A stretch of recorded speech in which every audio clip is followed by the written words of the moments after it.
Halo, bersama saya Lafrenti dan Alena, dan hari ini adalah video gratis yang mendetail tentang perpanjangan kuku dengan dual form, serta tentang perawatan kuku dengan mesin. Dan beginilah tampilan kuku ini sebelumnya. Nah, sekarang kuku-kuku ini sudah tumbuh, dan saatnya saya memamerkan alat saya.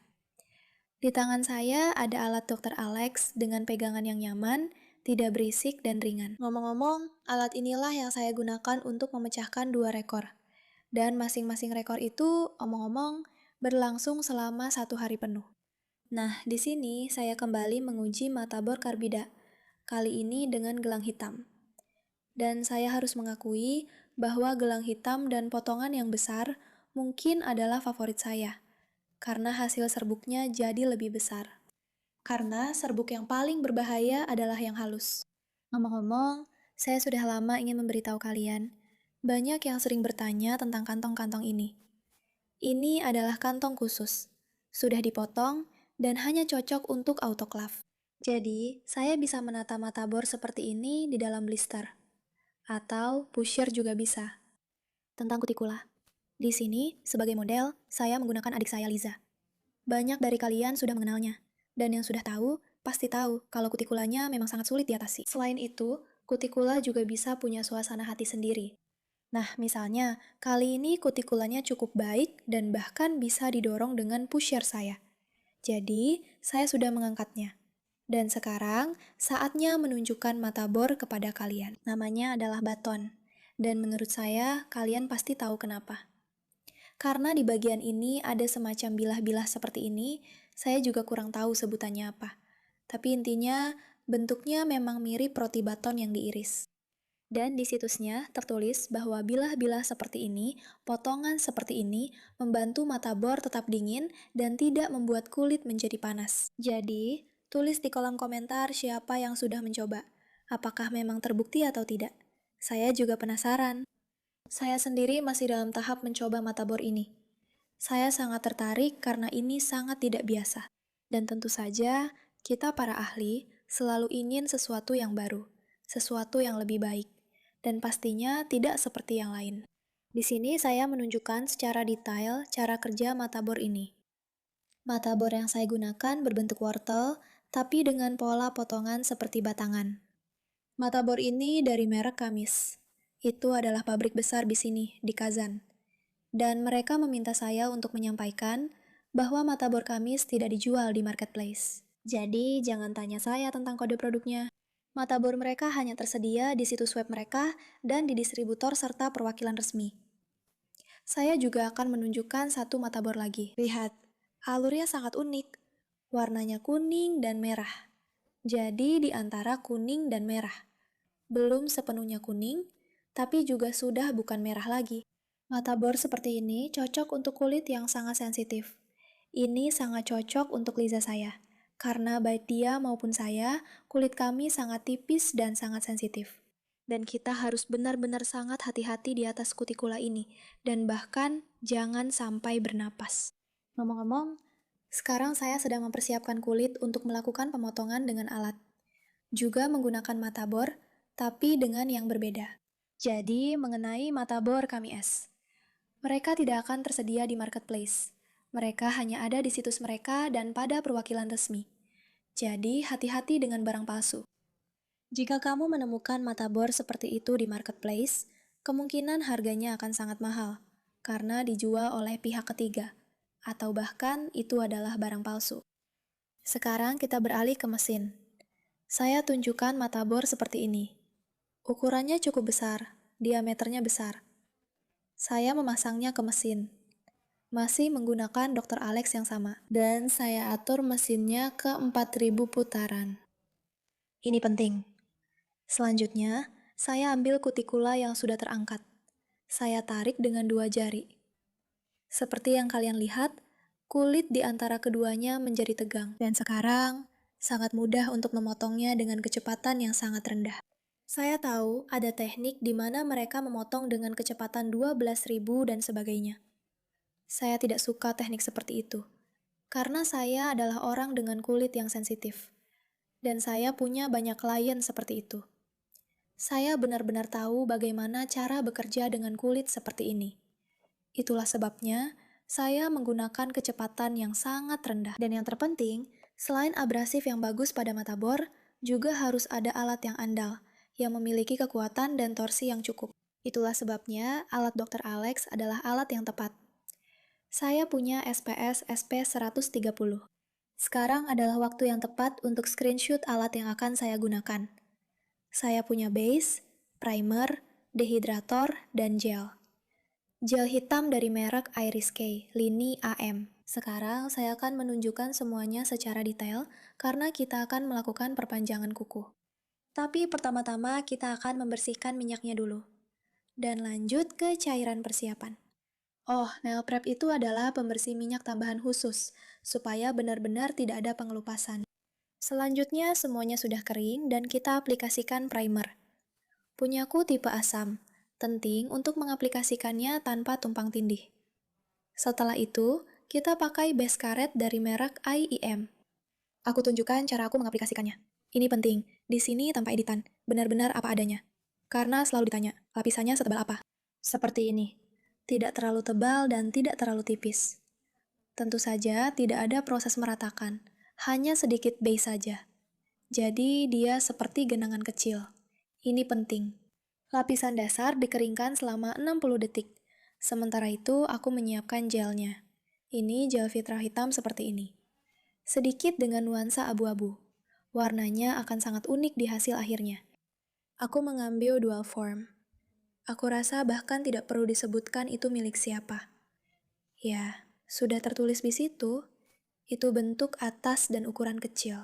Aku sedikit menekannya, menyesuaikan agar lengkungannya lebih besar, karena bentuknya agak kurang pas.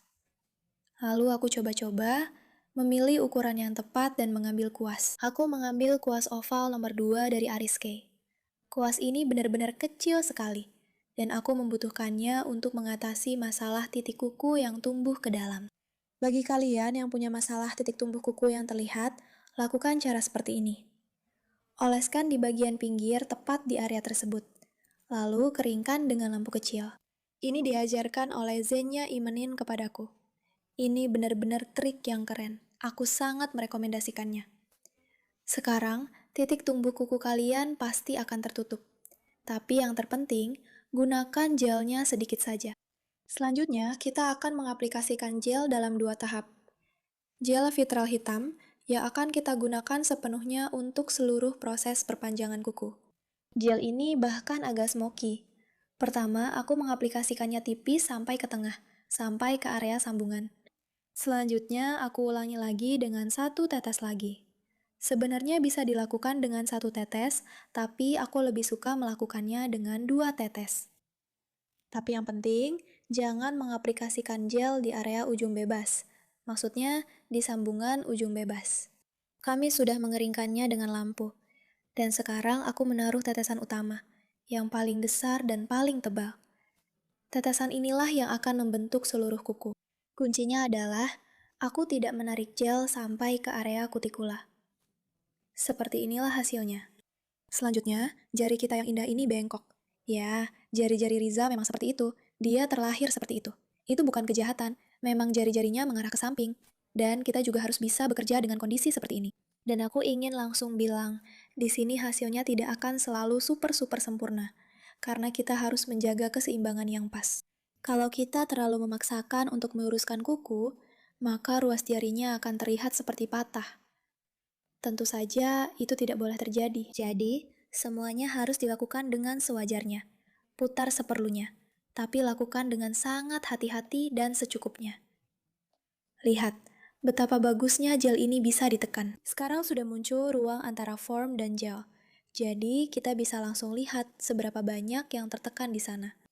Jari berikutnya tidak lebih baik dari yang sebelumnya, karena jari tengahnya benar-benar sangat miring ke samping. Tapi, seperti yang kalian lihat, aku tidak terlalu menggeser foam atasnya. Sekali lagi aku bilang, kalau aku pasang benar-benar lurus sesuai dengan falang atas, falang pertama, atau sumbu tengah, pokoknya kalian paham maksudku. Hasilnya nanti akan terlihat seperti patah, seperti jari yang patah. Itu akan sangat tidak bagus. Selanjutnya aku tunjukkan lagi ke kalian, aku ulangi sekali lagi.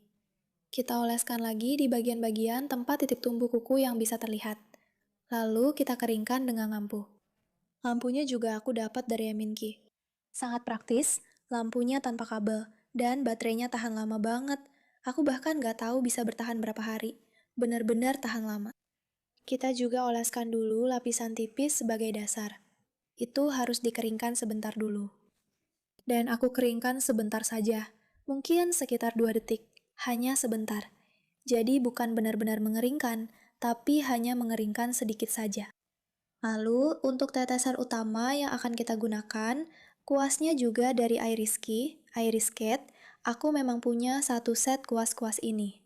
Seperti inilah bentuk atasnya. Dan sekarang kita pasang di jari manis kita. Untuk jari manis, tentu saja kita beruntung karena tumbuhnya lurus. Jadi tidak ada masalah di sini. Kita geser, tekan tepat di area kutikula. Dan area inilah yang saya keringkan terlebih dahulu. Karena setelah mengeringkan area kutikula, gel di bagian ujung kuku masih basah. Jadi saya ambil stik jeruk dan dengan tenang bisa membersihkannya. Membersihkannya dengan stik jeruk juga mudah.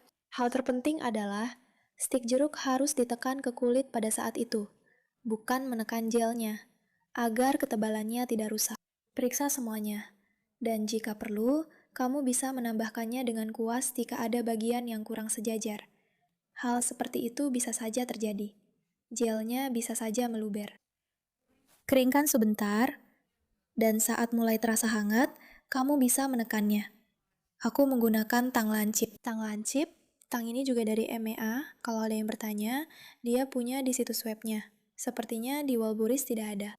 Dan sekarang akan sangat jelas terlihat betapa bagusnya gel ini ditekan. Jadi, semuanya sudah rapat dan tetap pada tempatnya. Sekarang kita lepaskan. Aku tidak menyimpan suaranya, karena tadi memang berbunyi cukup keras. Soalnya aku sudah menekannya dengan kuat. Tapi, seperti yang kalian lihat, semuanya tertekan dengan sangat baik. Karena kuku aslinya memang lebar. Memang bentuk kukunya seperti itu dari lahir.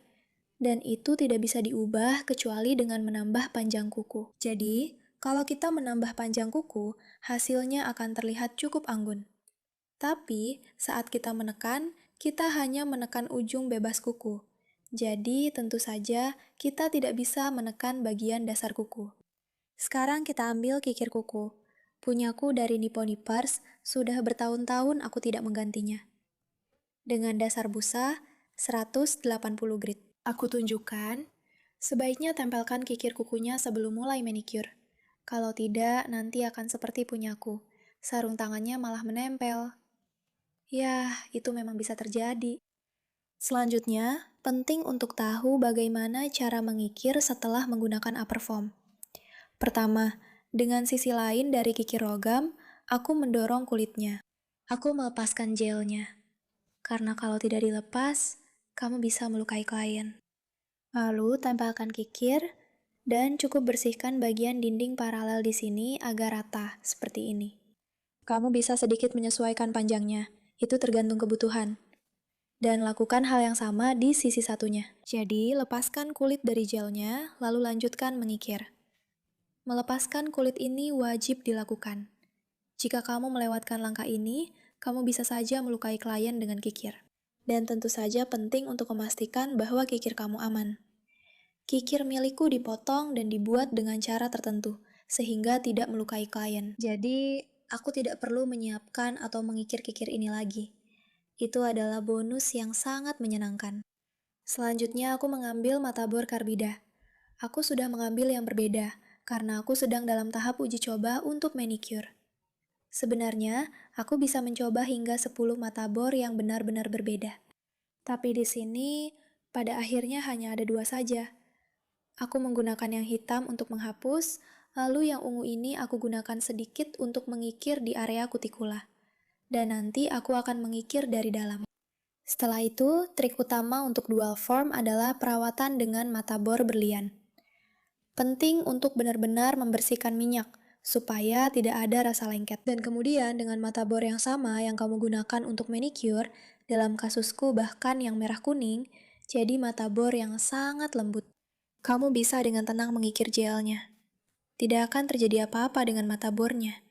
Itu berlian, apalagi dari KMIZ, dilapisi berlian asli. Jadi ini memang mata bor yang tidak akan rusak dalam waktu lama. Asalkan kamu tentu saja merawat mata bor ini dengan benar. Dan kamu harus membersihkannya di mesin pembersih ultrasonik. Semua alat rotari wajib dibersihkan dengan ultrasonik.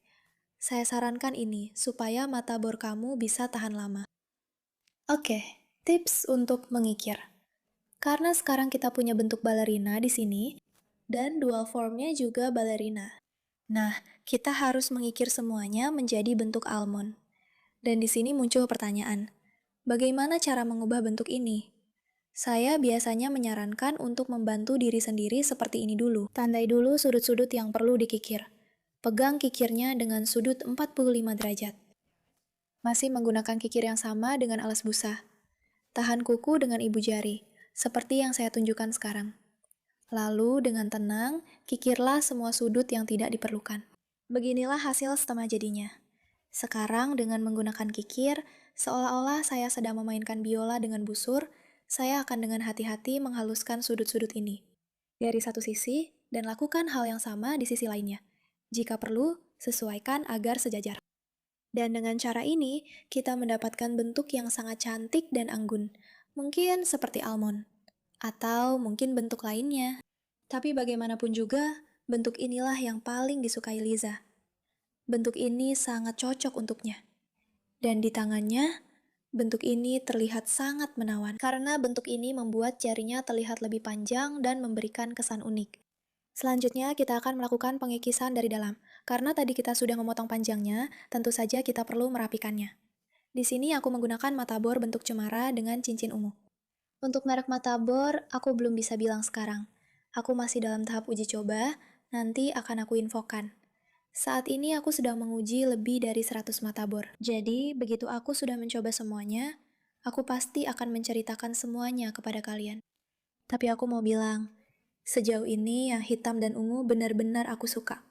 Benar-benar keren. Selanjutnya, apa yang aku lakukan? Aku ambil lagi base yang sama yang aku pakai sebagai dasar dari AM. Base ini aku letakkan di polypalet. Dan sekarang aku mengoleskan primer di area sepanjang kutikula. Karena mungkin saja aku tadi ada yang terkikir di sana. Dan sekarang aku ingin merapikannya dengan base, supaya tidak ada pengelupasan di sana. Ngomong-ngomong, manicure ini sudah sekitar 2 minggu menurutku. Dan memang sampai sekarang belum ada pengelupasan di sana. Sekarang, aku benar-benar nggak bisa berhenti mainin benda ini. Aku sendiri nggak tahu kapan bakal berhenti. Tapi aku akan terus lanjut. Aku akan terus melakukan air puffing ini. Ini benar-benar alat bantu yang luar biasa.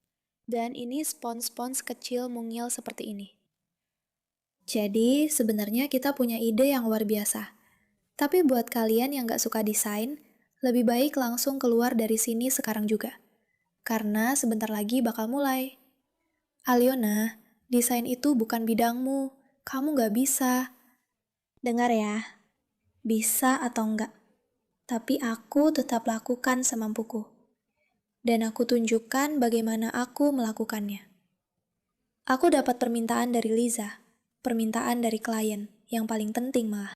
Oh iya, jangan lakukan seperti ini ya. Sebenarnya harusnya putih dulu, baru warna lain. Jadi, permintaan dari Liza itu, dia mau, kalian pasti nggak percaya. Mungkin juga belum pernah dengar. Pohon birch. Pohon birch. Pohon birch dan semacam manikur khas Rusia gitu. Ya, aku juga nggak tahu deh. Awalnya sih cuma pohon birch. Aku bilang, ya udah, ayo kita buat matahari merah aja. Soalnya aku punya asosiasi kayak musim dingin Rusia gitu, mungkin juga. Pokoknya akhirnya kita buat deh. Kita bikin pakai teknik aeropuffing itu, yang jadi noda merah ini, yang di pikiranku melambangkan matahari. Selanjutnya kita akan menggambar pohon, batang, dan ranting-ranting pohonnya. Gak ada yang istimewa. Aku melakukannya hanya dengan cat gel, mengikuti intuisi, sesuai yang aku lihat dan rasakan. Aku bukan seorang seniman. Yang ikut sekolah seni di keluarga kami itu Liza. hanya karena aku yang mengantarnya ke sana. Aku tidak pernah diantar ke sekolah seni. Jadi aku menggambar, ya begitulah sebisaku saja. Pokoknya sesuai kemampuan. Di sini di jari kedua, di sana di jari ketiga, di jari keempat, kita akan menggambar pohon birch. Untuk sementara, aku menandai mereka dengan lembut menggunakan kuas tipis di mana letaknya. Dan aku tandai seperti ini dengan cat abu-abu. Hanya agar aku tahu di mana posisinya. Karena pohon birch kita nanti akan bertekstur. Mereka akan dibuat langsung dari gel gipsum, jadi bentuknya agak 3 dimensi. Di sini aku masih punya harapan kalau kita akan membiarkannya seperti itu. Makanya aku sedikit menggambarnya. Jadi, ini adalah pohon birch di malam hari, dalam kegelapan. Di Bujari, kami berpikir, kalau ada matahari, siapa yang melarang kita membuat bulan? Jadi, kami juga menambahkan cat gel putih di sana. Dan di atasnya, dengan gel polis warna kuning. Bahkan 2 warna seperti yang kalian lihat. Aku menambahkan matahari dan juga menggambar pohon. Tapi kali ini, pohonnya adalah pohon cemara. Nah, ini mungkin adalah cara yang paling sederhana. Kalau ada yang ingin tahu cara menggambar pohon cemara, cukup lakukan seperti ini. Dengan metode menekan-nekan, mungkin itu namanya. Tapi langsung saja aku bilang, aku sebenarnya tidak suka dengan ide ini. Dan akhirnya, kuku ini benar-benar kami perbaiki. Kami modifikasi lagi, tapi itu dilakukan keesokan harinya. Lalu, pohon cemara ini kami duplikasi lagi di atasnya dengan warna putih. Langsung di atas top coat tanpa lapisan lengket, dengan warna putih. Karena awalnya terlihat cantik seperti ini. Tapi setelah diberi top coat, warnanya jadi menyatu dan hasilnya jadi kurang estetik. Lalu kami tambahkan bintang-bintang sesuai permintaan klien. Dan jari yang paling sulit adalah kelingking. Itu benar-benar mimpi buruk. Karena di situ Liza memutuskan harus ada burung gagak atau burung hitam. Pokoknya semacam burung hitam. Kami mencari siluet burung-burung itu di internet dan aku mulai menggambar. Karena aku memang tidak bisa menggambar. Maksudku, kalau pohon-pohon aku masih bisa sedikit-sedikit. Tapi kali ini benar-benar sulit. Aku menggambarnya beberapa kali, lalu menghapusnya. Aku punya contoh gambarnya di ponsel. Tapi pada akhirnya, hasilnya hanya sedikit mirip burung gagak. Tapi ini jelas bukan contoh yang bagus, dan sebaiknya jangan dilakukan seperti ini. Karena ya mungkin ada cara lain. Biasanya burung digambar dengan cara berbeda. Tapi aku diberi tugas, dan aku menggambar sesuatu seperti ini. Aku mencoba memberikan sedikit dimensi pada gambar ini. Sekarang bahkan akan ada mata. Ya, karena ini burung. Dia punya tangan, maksudku kaki, ya ampun. Dia punya ekor dan sayap, juga mata dan paruh. Semua yang dibutuhkan burung ini pasti akan ada. Nah, beginilah burung gagak hitamnya, kalau kamu mau. Karena, entahlah, mungkin ini burung lain. Tapi beginilah hasilnya. Liza bilang menurutnya ini cantik. Aku bilang, yang penting kamu suka. Jadi, kita biarkan saja seperti ini. Selanjutnya, top coat juga dari AM dengan kuas transparan, yang sekarang akan menyatukan seluruh desain kita. Oke, pohon-pohonnya sudah dilapisi. Selanjutnya, kita lapisi pohon cemara kita. Dan di sini akan terlihat jelas bahwa warna hitamnya mulai hilang pada saat ini. Itu sebabnya, seperti yang aku bilang, aku gambar ulang di atasnya. Seperti salju pokoknya di pohon cemara ini. Jadi, hasilnya seperti ini. Musim dingin Rusia mungkin? Tapi ini belum semuanya, jangan buru-buru beralih dulu. Karena bagian paling gilanya akan dimulai sekarang. Nah, sepertinya semuanya baik-baik saja. Tidak ada tanda-tanda bakal ada masalah. Tapi kita punya 2 jari ini. Dan aku punya 2 wadah kecil berisi cat putih bertekstur seperti ini. Catnya juga dari Ariska. Cat ini juga disebut cat gipsum. Namanya berbeda-beda. Ada yang bilang bisa membuat sendiri seperti ini, tapi harus menggunakan akrilik yang sangat kasar. Pokoknya, aku sudah punya cat seperti ini, dan aku akan tunjukkan apa yang kita lakukan. Aku mengaplikasikannya tepat di area yang sudah aku tandai sebagai batang pohon. Sekali lagi aku bilang, yang ada di bawah itu hanya dasar lukisan saja. Sebenarnya itu tidak direncanakan ada di situ. Atau, dibiarkan saja. Liza bilang dia benar-benar ingin pohon birch. Benar-benar pohon birch yang asli. Seperti dulu, Di jendela rumah kami pernah ada pohon birch seperti itu. Pohon birch. Aku sangat suka pohon birch sebenarnya. Dan motif birch menurutku sangat keren. Begitu estetik dan mudah untuk digambar. Jadi, di atas gips yang masih basah, aku menggambar semuanya. Aku tambahkan warna hitam. Dan jadilah seperti ini ceritanya. Jadi, tulis saja semuanya di kolom komentar. Semua, kecuali komentar tentang burung gagak. Karena soal itu aku benar-benar jadi ikut malu. Semuanya sepertinya tidak apa-apa, kecuali jari ini. Tapi seperti yang aku bilang, di sini kami menimpanya lagi dengan warna putih. Dan hasilnya jadi oke. Jadi manicure ini bertahan selama 2 minggu. Dan omong-omong, di area kutikula ya, itu agak transparan. Tapi sampai sekarang belum ada yang terkelupas. Itu saja dari aku. Bersama kalian, Liza.